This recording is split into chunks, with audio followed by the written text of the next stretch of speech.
Aún antes de hablar, tu voz podía oír.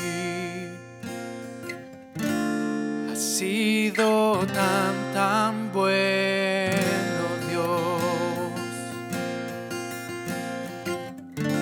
Antes de respirar, soplaste tu aliento en mí. Has sido tan bueno, Dios. Tu amor me envuelve, me sostiene, amor sin condición. Me persigue y deja las 99 y va por mí. No puedo ganarlo ni merecerlo. Tu amor se entregó por mí. Tu amor me envuelve, me sostiene, amor sin condición.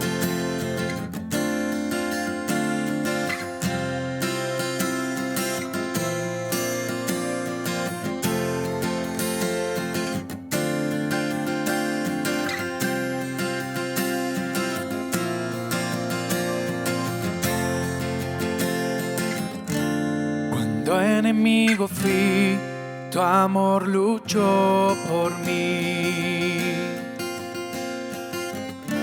Has sido tan bueno, Dios. Cuando indigno fui, pagaste el precio por mí. Has sido tan bueno, Dios. Tu amor me envuelve, me sostiene, amor sin condición. Me persigue y deja las 99 y va por mí. No puedo ganarlo ni merecerlo. Tu amor se entregó por mí. Tu amor me envuelve, me sostiene, amor sin condición.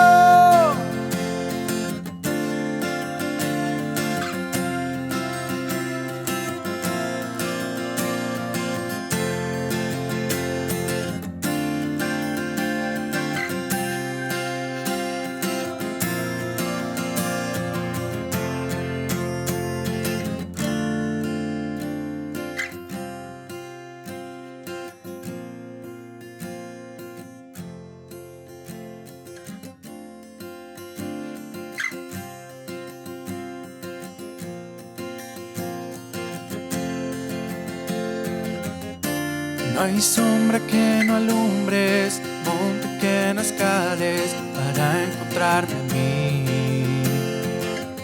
No hay pared que no derrumbes, cadena que no rompas para encontrarme a mí.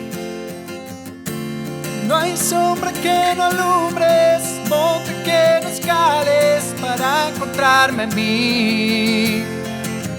No hay pared que no derrumbes, cadena que no rompas para encontrarme a mí. No hay sombra que no alumbres, monte que no escales para encontrarme a mí.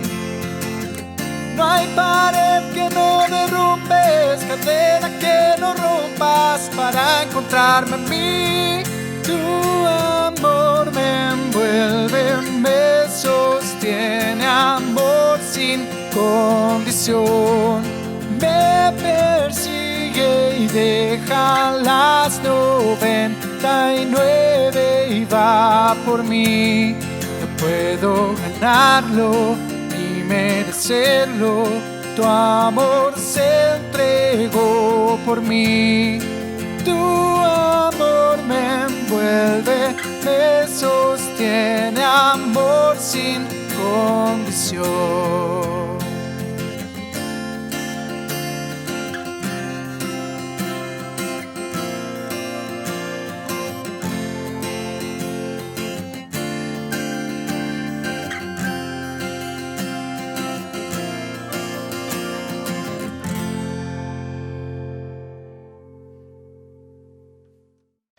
Buenos días, hermanas y hermanos en Cristo Jesús. Les doy la bienvenida nuevamente al culto de hoy, domingo 11 de octubre del año 2020. Que la bendición del Dios Padre y del Hijo y del Espíritu Santo sea con todos vosotros. Hermanos, antes de comenzar el culto de hoy, los invito a que oremos. Para ello, cerremos nuestros ojos, inclinemos nuestro rostro en señal de adoración a nuestro Señor. Padre, te damos gracias, Señor, por este nuevo día que nos regala de vida y salud. Señor, gracias también, Señor, por el techo que nos das para vivir, Señor. Gracias por los alimentos que provees a diario, Señor. Gracias también, Señor, por el agua que nos das para beber y para bañarnos, Señor. Gracias por el aire que nos permites para respirar, Señor. Gracias también, Señor, por permitirnos, Señor, disfrutar y contemplar de tu creación maravillosa, Señor. Gracias, Padre. Gracias, Señor. Te pedimos, Señor, que nos sigas bendiciendo, Señor, a toda nuestra familia, Señor, que nos encontramos acá presentes para compartir tu palabra, Señor. Gracias también, Señor, te pedimos, Señor, que derrame sobre nosotros, Señor, mucha vida y salud, Señor. Como tú dices en tu palabra, Señor, enséñanos, Señor, a hacer tu voluntad, porque tú eres nuestro Dios. Que tu buen espíritu, Señor, nos lleve por un camino recto, Señor, como tú dices en tu palabra, en el Salmo 143, 10.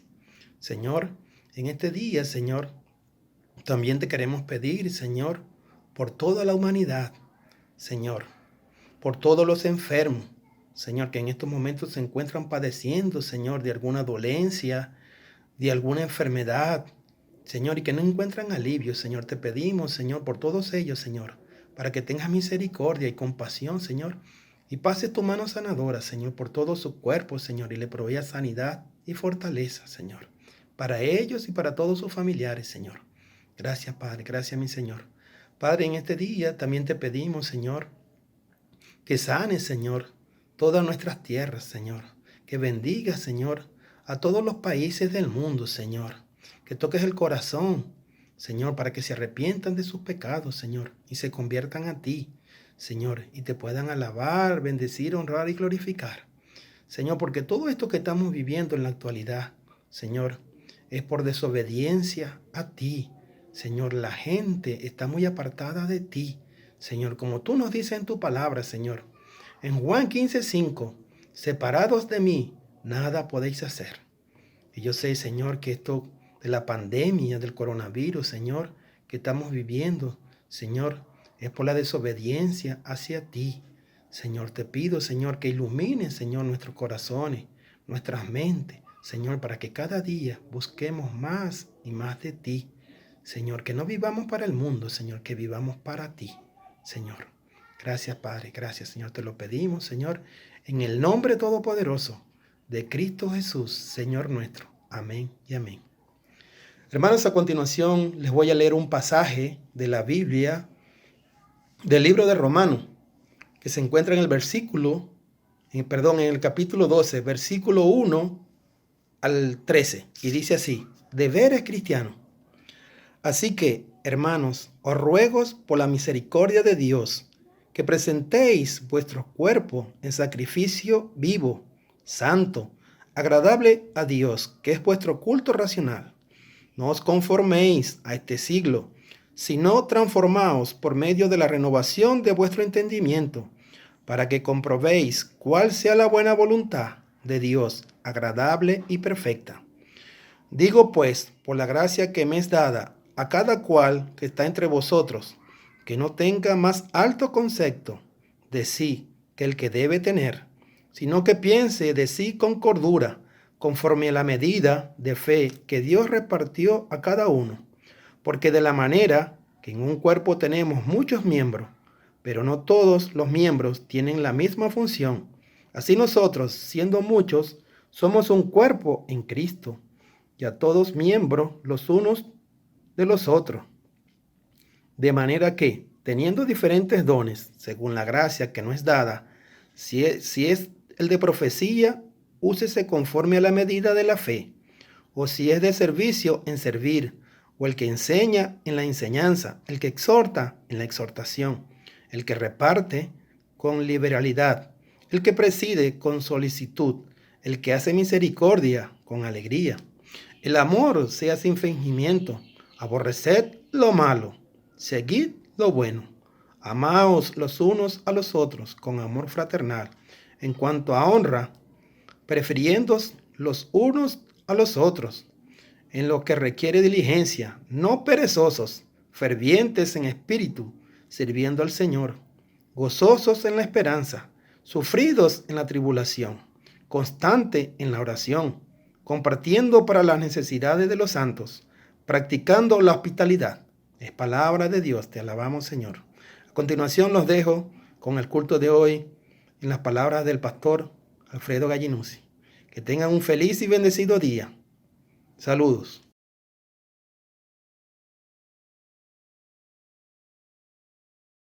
Bueno es Dios, Dios, oh, bueno es Dios, Dios, oh, Rey de mi corazón, agua que sacia mi sed, a ti yo correré, eres mi canción.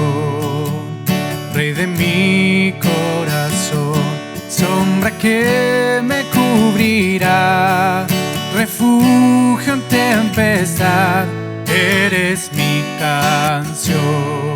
Bueno es Dios, Dios, oh, bueno es Dios, Dios, oh,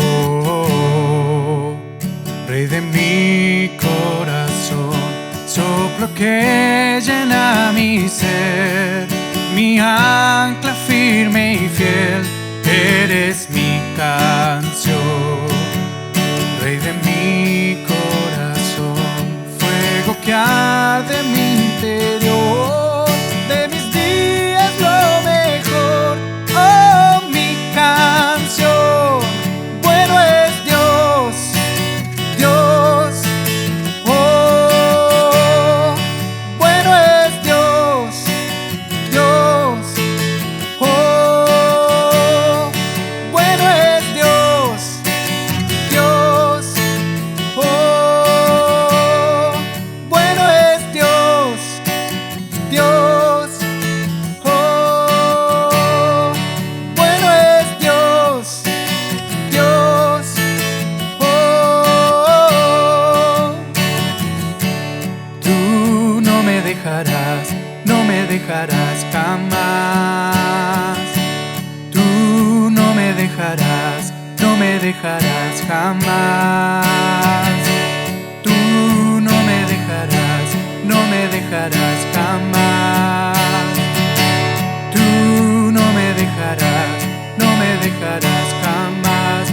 Bueno es Dios, Dios, oh, bueno es Dios, Dios, oh, bueno es Dios, Dios, oh, bueno es Dios, Dios, oh.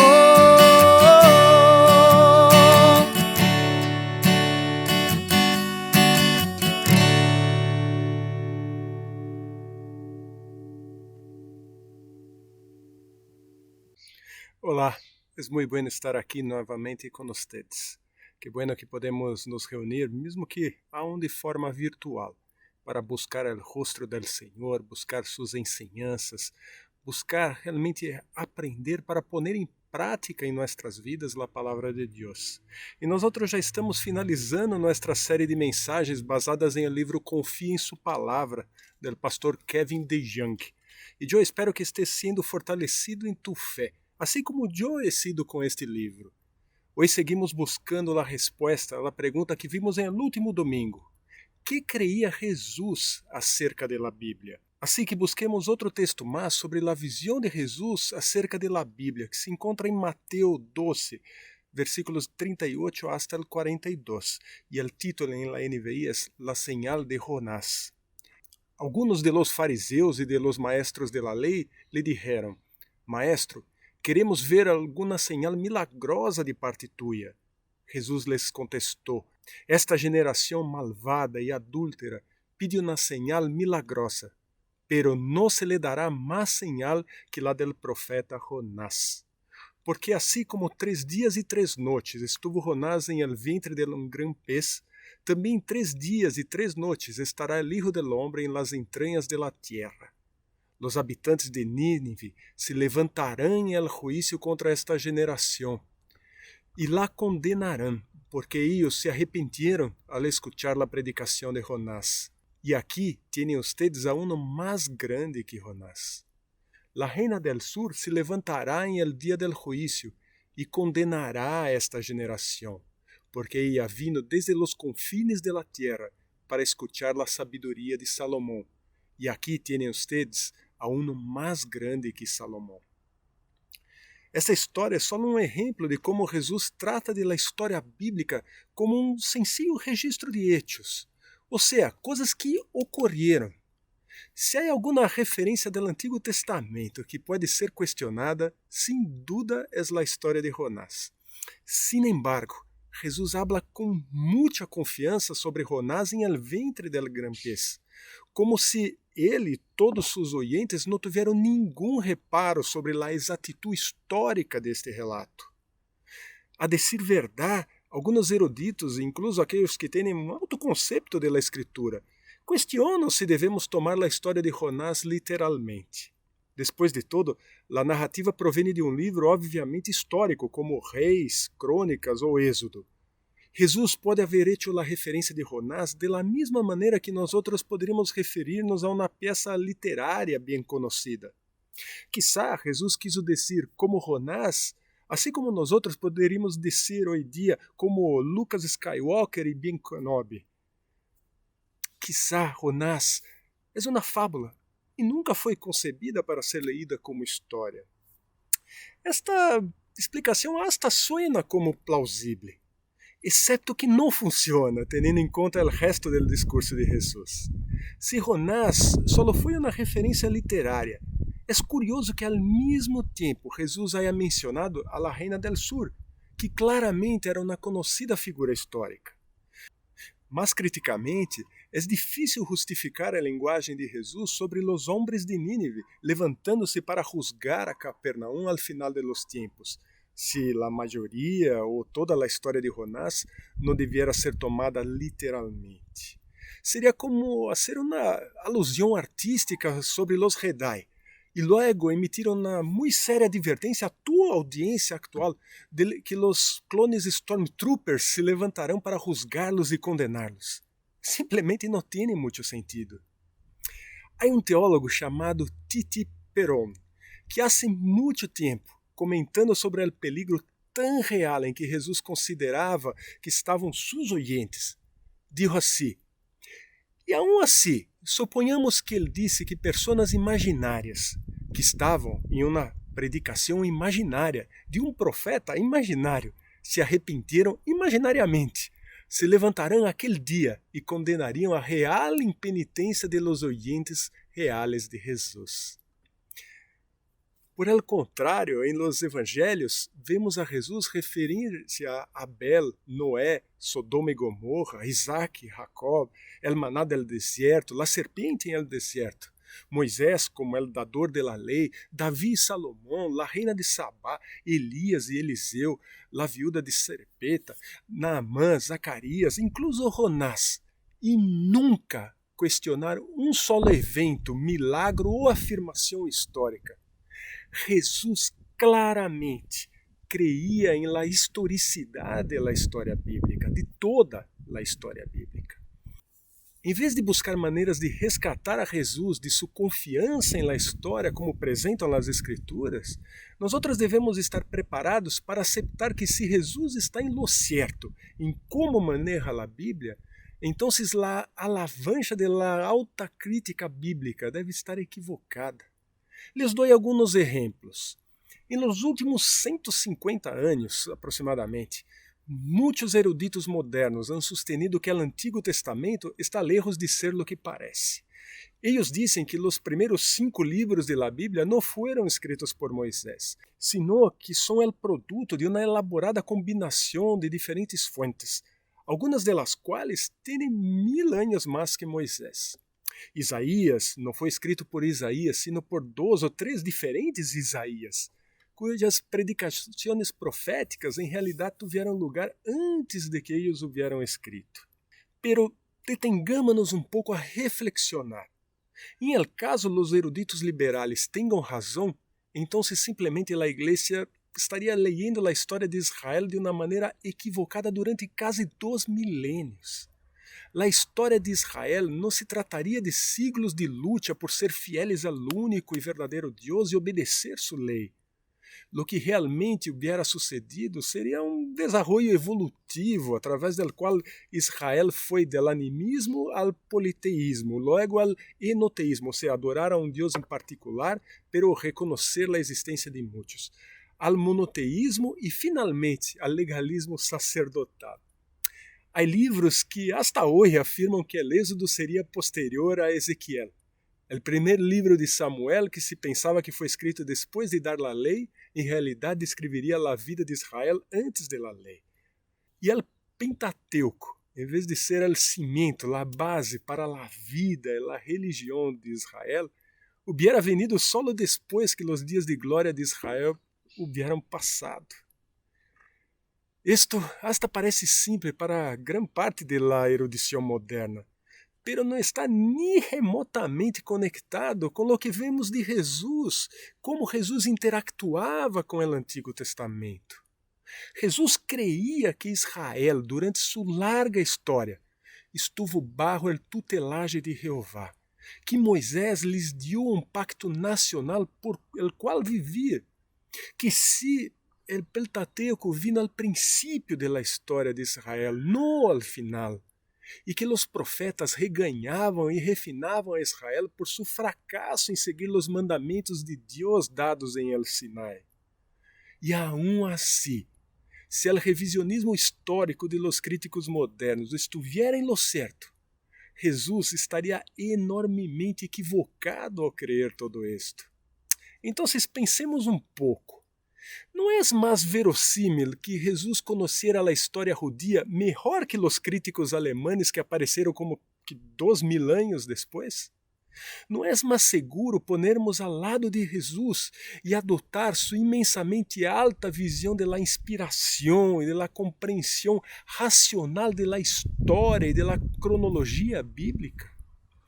Quizás alguma vez haya escuchado que, como cristianos, nossa autoridade final deve ser Cristo, não as Escrituras. Se sugere que Cristo aceitaria que nós só aceitemos parte das porções das Escrituras que concordem com sua vida e enseñança, que certos aspectos da história, da cronologia e da cosmologia bíblicas não deveríamos preocupar-nos, porque Cristo não queria que lo hiciéramos. A ideia proposta por muitos cristianos liberais é que devemos adorar a Cristo, não a las Escrituras. Devemos permitir que Cristo esteja à parte e por cima das Escrituras. O teólogo J. I. Packer pergunta: "Pero, quem é este Cristo? El juez de las Escrituras?" E contesta: "No, el Cristo del Nuevo Testamento e de la história. Esse Cristo não juzga as Escrituras. Ele las obedece e las cumple. Por palavra e obra, Jesus respalda a autoridade de toda a Escritura." Aqueles que têm alto conceito da Escritura a menudo são acusados de idolatria por reverenciar tão profundamente a palavra de Deus. Pero a acusação é deixada ante os pés equivocados, porque vemos que J. I. Packer continua esta sua afirmação. Cristo que permite que seus seguidores lo estabeleçam como el juez de las Escrituras, para quem sua autoridade deve ser confirmada antes de que a mesma se convierta em obrigatória, e por cuja sentença diversa é, em certos lugares, anulada, é um Cristo de la imaginação humana, hecho a la própria imagem del teólogo. Uno cuja actitud hacia la Escritura es lo opuesto al Cristo de la historia. Se la construção deste Cristo não é uma violação ao segundo mandamento, é difícil ver que é. Jesus pudo haver-se visto como o ponto focal da Escritura, pero nunca como o juez de la misma. O único Jesus que está por encima da Escritura é o Jesus de nossa própria invenção. Veamos passagem mais para compreender a doutrina de Jesus sobre a Escritura. E isto se encontra em Mateus capítulo 19. Mirem a forma como, al responder a la pergunta de los fariseus sobre o divórcio, Jesus se remonta ao Gênesis. Mateus 19, versículos 4 e 5. ¿No han leído? Replicou Jesus, que em el princípio el Criador los hizo hombre y mujer? E dijo, por eso dejará el hombre a su padre y a su madre, y se unirá a su esposa, y los dos llegarán a ser un solo cuerpo. Estes versículos nos resultam tão familiares que se não tomamos a atenção, nós perdemos a surpreendente declaração que Jesus faz aqui sobre a autoridade da Escritura. Se nós vamos a Gênesis 2:24, acharemos esta frase que Jesus cita sobre homem que deixa seu padre e madre, se une a sua mulher e são uma sola carne. Pero allá, estas palavras não são atribuídas a nenhum orador em particular, sino que são uma parte da narração do texto. Agora, miremos atentamente o que Jesus disse. Gênesis 2:24 não é só uma frase da Escritura, é uma declaração dita por aquele que los hizo al princípio, ou seja, dita por el próprio Criador. A implicação não pode ser mais clara. Para Jesus, lo que disse a Escritura, lo disse Deus. Esta é a essência da doutrina de Jesus sobre a Escritura e a base para toda correta compreensão da Bíblia. E não serve de nada dizer que Jesus simplesmente estava tomando prestado as suposições de sua audiência para ganhar oyentes. Em muitas outras áreas, em todo, desde as concepções nacionalistas que tinham del Messias, a las tradições de los fariseus, e el trato a los gentiles, e el trato a las mujeres, Jesus se mostrou completamente despreocupado em conformar-se às sensibilidades de seus oyentes. Não é assim? Pero, aunque ele não era tímido ao corrigir as interpretações errôneas que eles tinham da Escritura, não há nenhuma indicação de que Jesus pensara que seus compatriotas judeus tiveram um alto conceito da Escritura. E conhecendo este Jesus, se eles hubieram estado equivocados em assunto tão essencial, ele não haveria seguido a corrente, sino que haveria corrigido suas crenças sobre a Bíblia, assim como los repreendia por outras doutrinas de homens. Outro detalhe, Jesus não tinha nenhum problema em referir-se a autores humanos da Escritura, como Moisés, Isaías, Davi e Daniel, sino que eles estão em el trasfondo. Eles eram os subautores, trabalhando bajo el autor principal da Escritura, es decir, Deus mesmo.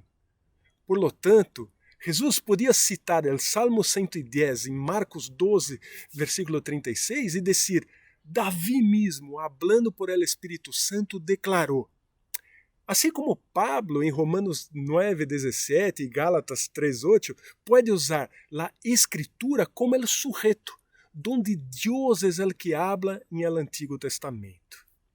Espírito Santo, Deus, Escritura, não são três hablantes distintos com três rangos diferentes, sino que se referem ao mesmo autor divino, com a mesma autoridade divina.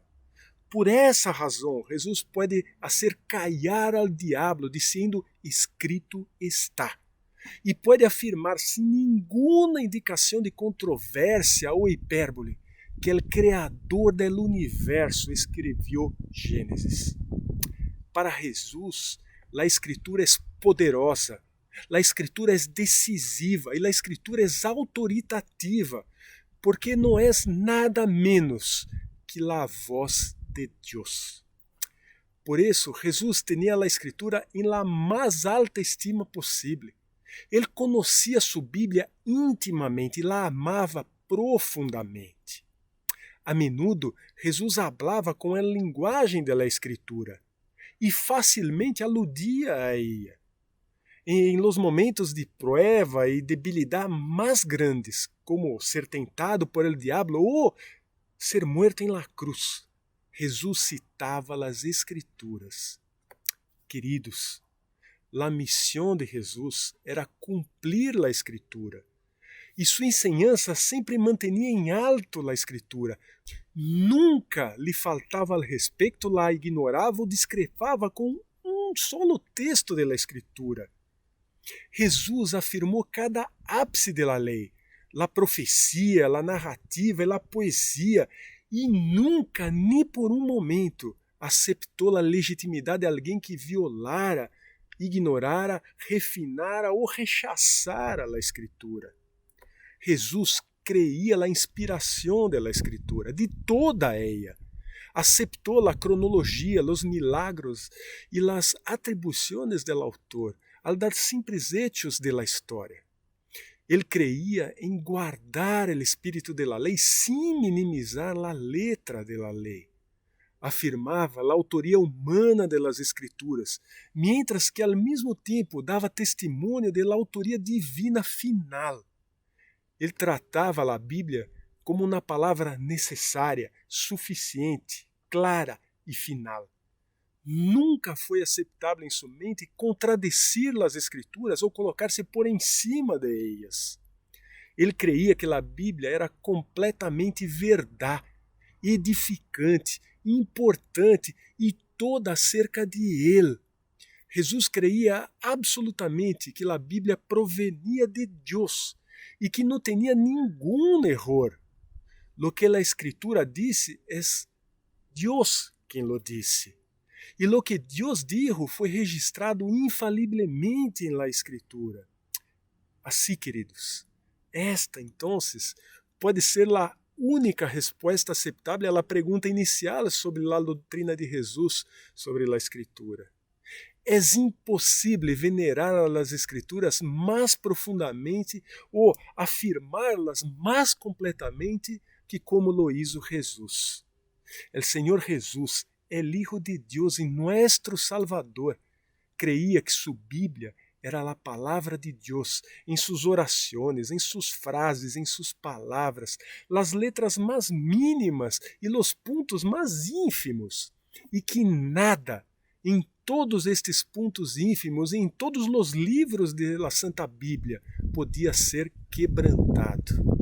Ele sujeitou sua vontade às Escrituras, comprometeu seu cérebro a estudar as Escrituras e humilhou seu coração para obedecer as Escrituras. Por isso, se nós somos cristianos, ou seja, pequenos cristos, em lo mínimo, queridos, deveríamos fazer lo mesmo. Sujeitar nossa vontade às Escrituras. Comprometer nosso cérebro, nossa razão a estudar as Escrituras. E humilhar nosso coração para obedecer as Escrituras. Que o Espírito Santo nos guie nesta aventura com Jesus. Amém. Amém. Te invito a orar comigo neste momento. Senhor, te damos graças por tu palavra registrada e que chega como este livro santo em nossas mãos hoje dia. Graças porque podemos ler a Bíblia em nosso próprio idioma, de uma maneira que nós podemos entender muito mais facilmente que em alguns ciclos que se passaram, as pessoas não tinham el acesso. Nós te damos graças, Senhor, por isto. Pero de la mesma forma, necessitamos que o Espírito Santo nos guie em el entendimento espiritual das Escrituras, para que nós entendamos realmente todo aquilo que Deus mesmo deixou registrado através de homens, escreveu isto para que nós hoje dia pudiéramos ler, pudiéramos fazer uma reflexão profunda ao respeito e pudiéramos entender para obedecer, poner em prática em nossas próprias vidas. Te damos graças, Senhor, porque Tu has hecho todo o que era necessário. E agora nós podemos ler e podemos realmente afirmar novamente com fé que todo o que está em la palavra é palavra tuya e que é para nossa edificação, nossa bendição, nossa preparação para todo o que há de venir. Te damos graças, Senhor, por Tus promessas que encontramos em Tu palavra. Por isso eu quero te pedir, Senhor, por cada pessoa que nos escuta hoje dia e que aún tem alguma dúvida ou dúvida ao respeito de quem é Jesus, ou dúvida ao respeito de lo que diz a Bíblia, se é realmente algo em que nós devemos crer. Senhor, abre o entendimento do coração e da mente destas pessoas. Assim como te pido, Senhor, que abra a extensão deste entendimento para todos nós outros e que estas pessoas possam reconhecer a Jesus como o Hijo de Deus, como o Deus que se encarnou para viver entre nós outros e se entregar por nós outros pecadores, para que nós outros pudiéramos receber o perdão de los pecados e ter uma vida eterna contigo, Senhor. Pido que bendiga a vida de cada uma destas pessoas, Senhor. Saca suas dúvidas, Senhor. Dá, Senhor, esta confiança que Tu palavra é a verdade. Te damos graças, Senhor, porque sabemos que Tu estás obrando em nossas vidas, Senhor. Te dou graças porque não has desistido de nós outros, Senhor. Mesmo sendo desta maneira teimosos, que buscamos muito de lo que é para nós outros, de lo que é nossa forma de entender. Ajuda-nos, Senhor, a mirar a palavra mais allá de nossa racionalidade, mais allá de nossas presuposições ou de nossa presunção de que sabemos algo e que podamos, Senhor, aprender de Ti, que és manso e humilde, para realmente receber esta palavra como semente em nossos corações, uma semente que vai crescer, vai florescer e frutificar. Te damos graças, Senhor. Graças. Bendiz, Senhor, cada lugar aqui representado, Senhor. Bendiz, Senhor, cada pessoa que has acompanhado este culto, Senhor, porque és um culto para Ti, Senhor. Queremos entregá-lo a Ti, Senhor, e Te agradecer por nos permitir, um domingo mais, estarmos nos reunindo, mesmo que aún de forma virtual, para poder receber Tu palavra. Te damos graças, Senhor. Graças, em nome de Tu Hijo amado Jesus. Amém. Amém. Queridos, todos são bem-vindos a participar com nós outros nesta caminhada com Jesus. Queremos aprender mais dele a cada novo dia.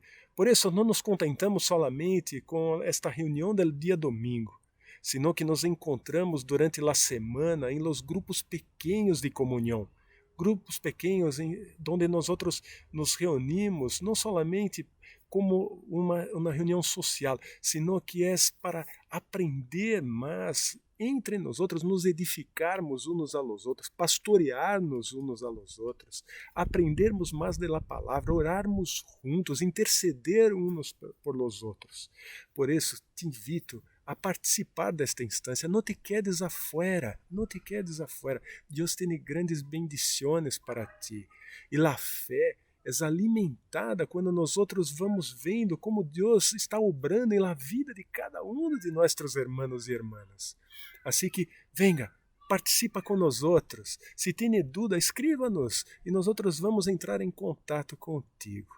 Que Deus te bendiga, que Deus te guarde e que Deus te guie em todas as coisas. Espero que nos veamos pronto e nos despedimos por el amor del Padre Celestial, por la paz del Hijo que se entregou por nós outros e por el consuelo e la direção presente del Espírito Santo que a atua e vive em nós outros. Deus te bendiga. Nos vemos.